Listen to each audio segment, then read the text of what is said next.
Bonjour les gars, de partout que vous soyez.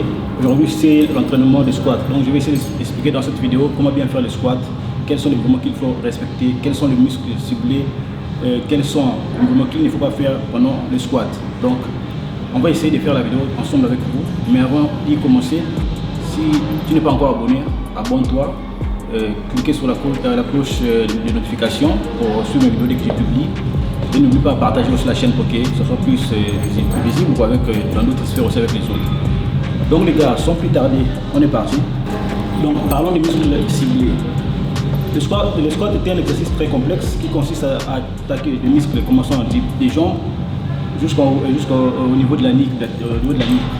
Donc ces mouvements doivent être effectués avec précision et il faut avoir la flexibilité, la mobilité bien complète pour attaquer ce genre d'exercice comme le squat, qui est un exercice très complexe.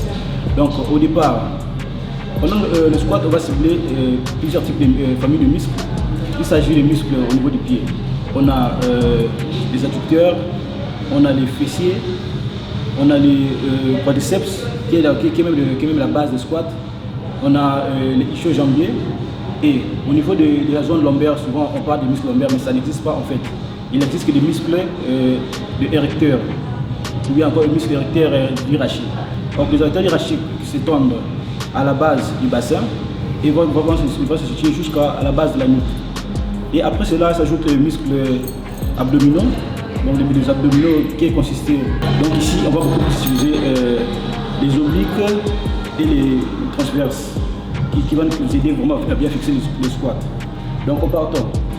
Le squat, le premier mouvement consiste à prendre la barre. Lorsque vous prenez la barre, il faut fixer la barre au niveau de la poitrine pour que vous ayez la souplesse de prendre la barre correctement avant d'attaquer l'exercice.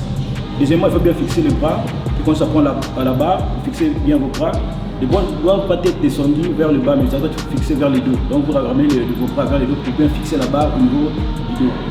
Donc ici, la prise de barre au niveau du dos est constituée de deux types de prises. Il y a la prise haute et la prise basse. Il y a même la prise frontale qui est située au niveau des épaules vers le devant, donc vers le deltoïde en avant. Donc ça, dans la vidéo, on va parler de ça, on va parler beaucoup plus de la prise haute et la prise basse. C'est deux mouvements qu'on va faire quoi? Lorsque vous prenez la barre par la prise haute, ça va vous demander de descendre pas trop comme tel, mais vous allez fixer au niveau des jambes. Parce que si votre prise est prise si vous prenez la prise haute, ça va vous permettre de ne pas trop écarter les jambes. Et vos squats ne vont pas trop descendre jusqu'en bas parce que vous serez bloqué, et comme le montre l'exercice dans la vidéo. Et si vous prenez la prise plus basse, ça va vous permettre de beaucoup plus écarter les jambes. Ça va vous permettre de descendre plus bas possible. On va parler de deux types de squats. Il y a les squats parallèles ou encore partiels. Ou bien on peut encore dire demi-squat. Et il y a les squats complets. Les squats complets vous permettent de descendre le plus possible. Et à cela, vous allez solliciter vos muscles complètement. Ici, on va un peu parler au niveau des genoux. Au niveau des genoux, on a ce qu'on appelle les ligaments croisés. Donc il y a les ligaments croisés antérieurs et les ligaments croisés postérieurs. Donc ces deux ligaments nous permettent de fixer bien le genou. Lorsque vous allez faire les squats, ça vous permet de fixer. Et de cela aussi s'ajoute ce qu'on appelle la rotule, ou bien encore les patella. Donc la rotule, encore les patella, va vous aider à bien fixer aussi vos quadriceps. Parce qu'il y a des tendons quadriceps qui va fixer sur la rotule. Et ces tendons, et aussi les tendons tibialis qui va fixer sur la rotule. Donc ça permet de bien fixer la rotule quand vous êtes descendu pour faire les squats. Donc ici, vous devez savoir une chose. Lorsque vous effectuez les squats, lorsque vous descendez en bas, évitez surtout de fermer le pied. Il faut écarter plus le pied. Donc il y a des mouvements. Puisque vous prenez la barre vers le haut, ça va vous demander de beaucoup plus fermer le pied. Si la barre est basse, ça va vous permettre de beaucoup plus écarter le pied. Et lorsque vous écartez le pied, vous sollicitez grandement vos muscles au niveau des quadriceps, au niveau des fessiers. Oui, vos genoux sont vraiment en sécurité parce que c'est ce qu'on appelle le ligament croisé.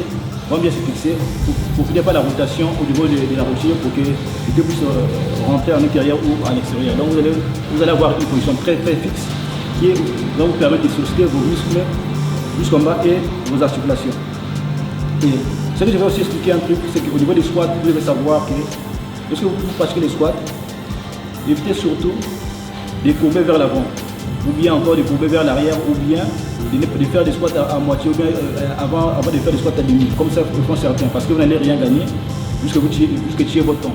Si vous voulez gagner un bon résultat pendant les squats, vous devez descendre le plus bas possible et vous devez bien fixer vos jambes et bien prendre la barre au niveau, si c'est au niveau base ou au niveau, vous devez bien fixer la barre.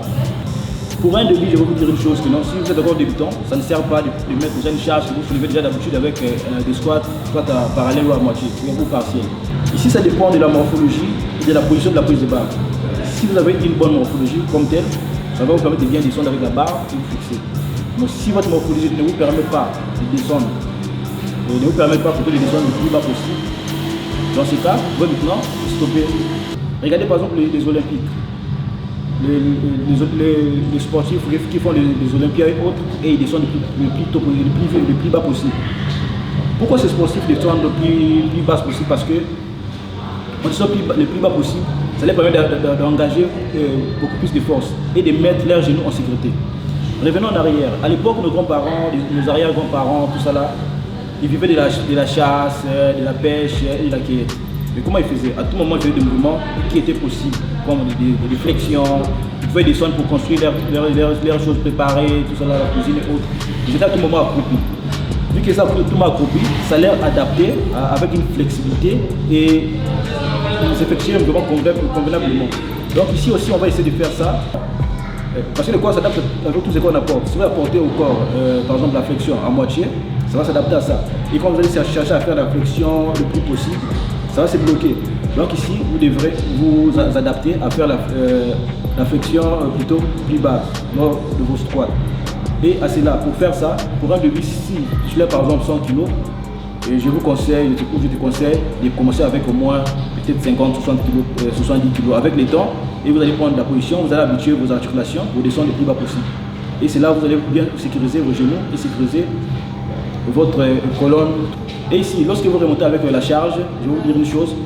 Quand vous mettez les doigts avec la charge, essayez de contracter vos fessiers. Parce que quand vous contractez vos fesses, ça vous permet de bien cibler la ceinture abdominale. Donc quand vous levez avec la charge, vous contractez vos fessiers, ça cible votre ceinture abdominale et vous descendez avec ça. Et lorsque vous descendez aussi, c'est la même chose. Quand vous arrivez jusqu'en bas, si au départ c'est un peu difficile, essayez d'appeler quelqu'un dans la salle de sport ou bien votre entraîneur, je ne sais pas comment, essayez de travailler avec lui pour que vous puissiez avoir une force de descendre et de monter correctement et convenablement. Une étude de développement santé et sciences de l'exercice de l'université Furman aux États-Unis montre que les grands fessiers est 25% plus actifs lorsque l'on fait un squat complet plutôt par rapport à un squat effectué jusqu'à la parallèle.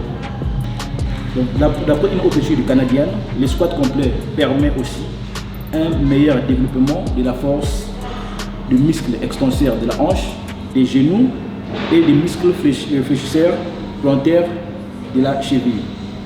Enfin, si tu pratiques un sport qui nécessite d'avoir une bonne détente, cette étude montre que le squat complet est aussi plus efficace pour augmenter tes performances sur les sauts. Contrairement à ce que certains pensent, le squat complet augmente la stabilité des genoux. Et le squat complet permet de mettre en sécurité les ligaments croisés antérieurs et postérieurs et diminue le risque. Merci les gars, en tout cas. Si vous avez suivi cette vidéo, j'espère que ça va vous toucher. Essayez de partager ça avec d'autres personnes et avec vos connaissances pour que la chaîne puisse évoluer. Abonnez-vous massivement. N'oubliez pas de cliquer sur la cloche de notification pour plus de vidéos dès que je publie. En tout cas, merci les gars. Pour aujourd'hui, je vais vous dire merci et à bientôt au nouveau numéro. On est ensemble. Ciao. Merci.